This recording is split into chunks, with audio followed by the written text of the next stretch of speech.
नमस्कार साथियों, स्वागत है आप लोगों का। सामाजिक अध्ययन टेट के बहुत ही महत्वपूर्ण प्रश्न जिनकी तैयारी हम करेंगे। इसी क्रम में चलिए अगला प्रश्न है, भारत में प्रथम आणविक परीक्षण वर्ष 1974 में हुआ था, इसे किस नाम से जाना जाता है? ऑप्शन है शक्ति फर्स्ट, बी टॉर्नेडो, सी चगाई या डी हंसते हुए बुध। सही आंसर है डी हंसते हुए बुध। भारत का प्रथम आणविक परीक्षण इंदिरा गांधी के काल में 1974 ईस्वी में पोखरण राजस्थान में किया गया था। इस परीक्षण को हंसते हुए बुध, लाफिंग बुद्धा का नाम दिया गया था। अगला प्रश्न, शाकुंतलम लिखी थी?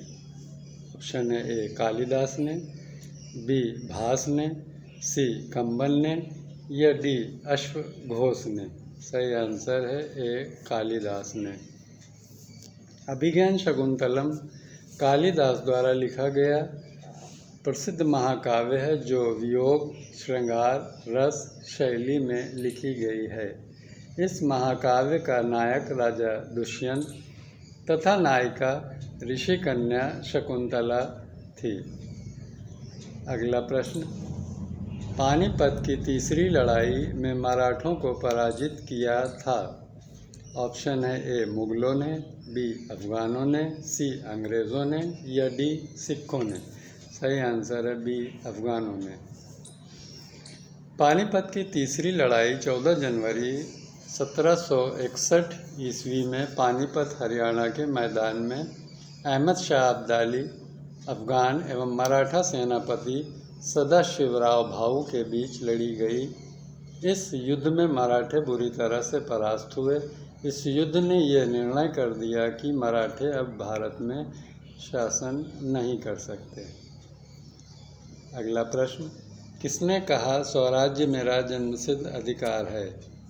ऑप्शन है बाल गंगाधर तिलक, बी नेताजी सुभाष चंद्र बोस, सी दादा भाई नौरोजी या डी लाला लाजपत राय। सही आंसर है ए बाल गंगाधर तिलक। बाल गंगाधर तिलक भारतीय स्वतंत्रता के प्रमुख नायक थे। यह कांग्रेस के गर्म दल के नेतृत्व करता थे। बाल गंगाधर ने यह घोषणा की कि स्वराज्य मेरा जन्मसिद्ध अधिकार है और मैं इसे लेकर रहूँगा। अगला प्रश्न, राणा सांगा संबंधित हैं? ऑप्शन है मालवा से, बी खजुराहों से, सी मेवाड़ से या डी मांडू से। सही आंसर है सी मेवाड़ से। राणा सांगा मेवाड़ राज्य के सिसोदिया राजवंश के प्रसिद्ध शासक थे। 16 मार्च 1527 ईस्वी में खानवा युद्ध राणा सांगा एवं बाबर के मध्य लड़ा गया, जिसमें राणा सांगा पराजित हुए और भारत में मुगल साम्राज्य की स्थापना का मार्ग प्रशस्त हो गया। अगला प्रश्न, पंचायती राज संस्थाओं का निर्माण सर्वप्रथम किस राज्य ने किया था? ऑप्शन है राजस्थान, बी महाराष्ट्र, सी बिहार या डी उत्तर प्रदेश। सही उत्तर है राजस्थान। पंचायती राज की स्थापना सर्वप्रथम 2 अक्टूबर 1959 ईस्वी को नागौर राजस्थान में की गई। बलवंत राय मेहता समिति के सिफारिश पर भारत में त्रिस्तरीय पंचायती राज व्यवस्था को अपनाया गया। 73वें संविधान संशोधन के द्वारा पंचायती राज व्यवस्था को संवैधानिक राज्य व्यवस्था का दर्जा दिया गया। अगला प्रश्न, संवैधानिक सरकार का अर्थ है? ऑप्शन है संविधान की शर्तों के अनुसार सरकार, बी कानून के अनुसार सरकार, सी लोकतांत्रिक सरकार या डी उपरोक्त सभी। सही आंसर है डी उपरोक्त सभी। वह सरकार जो संविधान के द्वारा नियमित एवं नियंत्रित होती है संविधान सरकार कहलाती है। अगला प्रश्न, पंचशील पर हस्ताक्षर हुए थे? ऑप्शन है नेहरू और जॉ एन लाई के बीच, बी नेहरू और मंडेला के बीच, ऑप्शन है सी गांधी और जॉ एन लाई के बीच, या डी गांधी और मंडेला के बीच। सही आंसर है ए नेहरू और जॉ एन लाई के बीच। भारत चीन के मध्य 29 अप्रैल 1954 ईस्वी में समझौता हुआ, जिसे पंचशील समझौता के नाम से जाना जाता था। इस समझौते पर भारत के तत्कालीन प्रधानमंत्री पंडित जवाहरलाल नेहरू तथा तत्कालीन चीनी प्रधानमंत्री चाउ एन लाई ने हस्ताक्षर किए। इस समझौते के तहत तिब्बत को चीन का हिस्सा मान लिया गया। अगला प्रश्न, संविधान सभा के सदस्यों द्वारा भारत के संविधान पर अंत में कब हस्ताक्षर हुए थे? ऑप्शन है ए 26 नवंबर 1949, बी 24 नवंबर 1950, सी 26 जनवरी 1950, या डी 28 फरवरी 1950। सही आंसर है बी 24 जनवरी 1950। संविधान को 26 नवंबर 1949 ईस्वी को पूर्ण कर लिया गया। संविधान सभा के सदस्यों द्वारा 24 जनवरी 1950 ईस्वी को संविधान पर हस्ताक्षर किया गया तथा 26 जनवरी 1950 ईस्वी को संविधान लागू किया गया। इसी के साथ भारत एक गणतंत्र देश के रूप में स्थापित हुआ। अगला प्रश्न, संविधान सभा के प्रधान कौन थे? ऑप्शन है B R Ambedkar, B N Rao, C J L Nehru, या डी बी पटेल। सही आंसर है दिए गए विकल्पों में कोई विकल्प उत्तर के रूप में सही नहीं है। संविधान सभा के प्रथम अस्थायी अध्यक्ष डॉक्टर सचिदानंद सिन्हा थे, जबकि प्रथम अस्थायी अध्यक्ष डॉक्टर राजेंद्र प्रसाद थे। संविधान सभा की प्रारूप समिति के अध्यक्ष प्रधान बी आर अम्बेडकर थे, जबकि बी एन राव संविधान सभा के संवैधानिक सलाहकार थे। अगला प्रश्न, राजा हर्षवर्धन की राजधानी थी। ऑप्शन है ए प्रयाग, बी कन्नौज, सी उज्जैन, या डी पाटलिपुत्र। सही आंसर है बी कन्नौज। राजा हर्षवर्धन पुष्यभूति वंश का सबसे प्रतापी राजा था। हर्षवर्धन ने कन्नौज को अपनी राजधानी बनाया। हर्ष की मृत्यु के बाद कन्नौज पर अधिकार करने के लिए 3 शक्तियों पाल, गुर्जर प्रतिहार एवं राष्ट्रकूट के मध्य त्रिपक्षीय संघर्ष हुआ, जो लगभग 200 वर्षों तक चला। अंततः गुर्जर प्रतिहार इस संघर्ष में विजेता हुए। अगला प्रश्न है, एलोरा के कैलाश मंदिर का निर्माण कराया गया था। चालुक्यों द्वारा, बी चेलों द्वारा, सी पल्लवों द्वारा, या डी राष्ट्रकूटों द्वारा। सही आंसर है डी राष्ट्रकूटों द्वारा। एलोरा महाराष्ट्र राज्य में स्थित है। यहाँ पर राष्ट्रकूटों के द्वारा कई मंदिरों का निर्माण कराया गया। एलोरा का सबसे प्रसिद्ध मंदिर कैलाश मंदिर है। इसका निर्माण राष्ट्रकूट शासक कृष्ण प्रथम के द्वारा करवाया गया था। अगला प्रश्न, ग्राम पंचायत के कितने पक्ष हैं? ऑप्शन है ए 1, बी 2, सी 3, या डी 4। सही आंसर है सी 3। भारत में पंचायती व्यवस्था को त्रिस्तरीय रूप में अपनाया गया। पहला है जिला पंचायत, दूसरा खंड पंचायत, तीसरा है ग्राम पंचायत।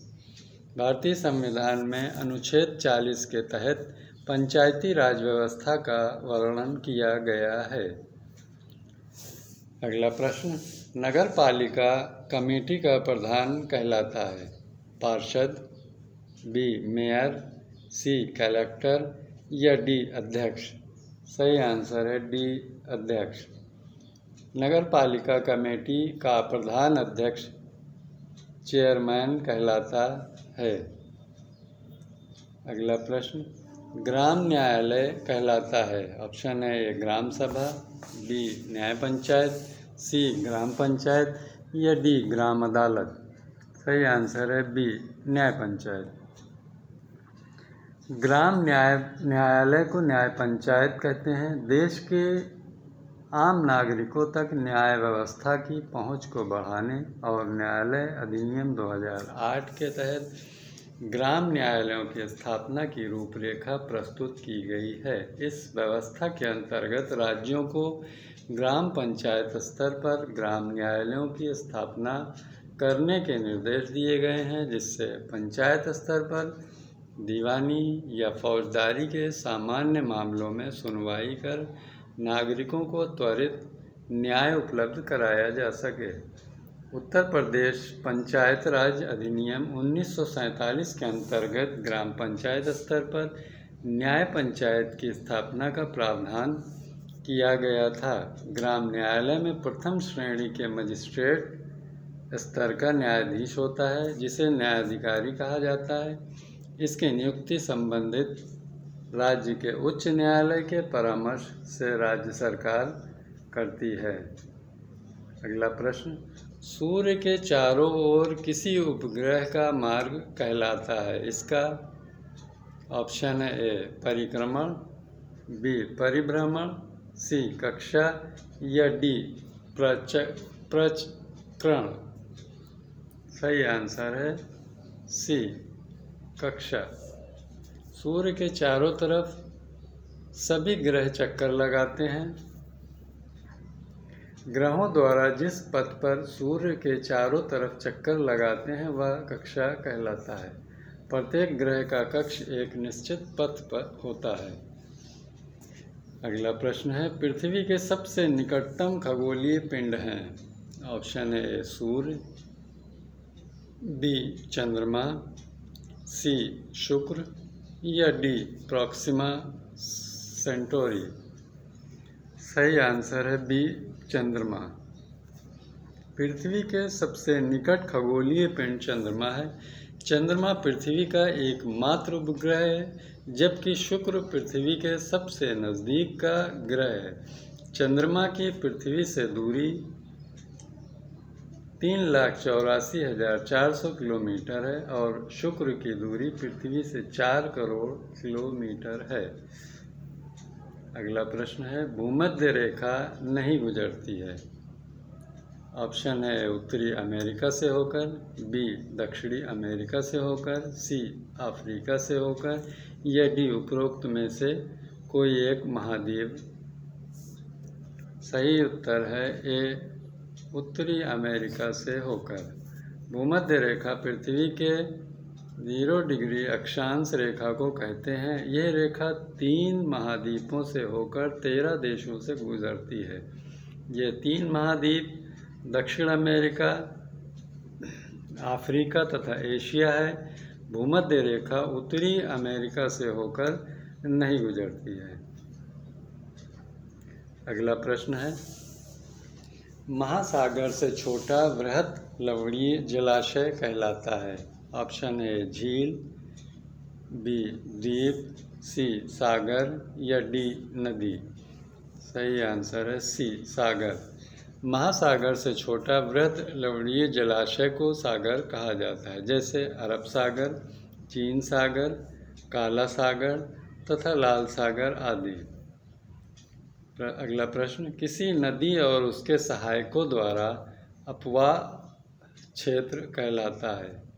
ऑप्शन है नदी घाटी, बी नहर, सी बांध या डी जलडमरू।